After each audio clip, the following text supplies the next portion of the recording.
ना मिलने के राखे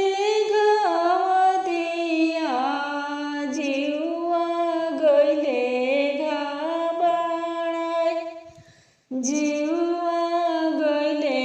घाबाड़ाय कैसे करबो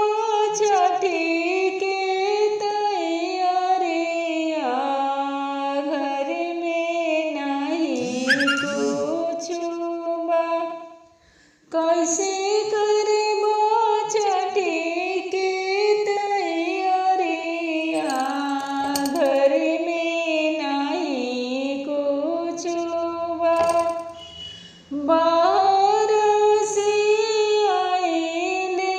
सेवा खावा धानी बैठसे मनवा मार बाहर से आइले सेवा खावा धानी बैठसे मनवा मार नाही कइनी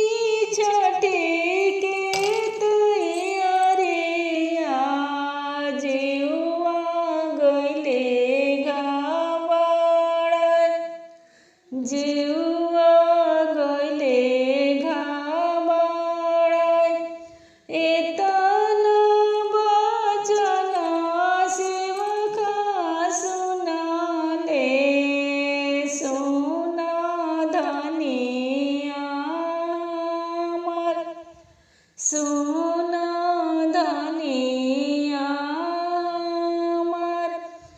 जाइब गोपाल गंज बाजरिया केलवा लाइबा खरीद के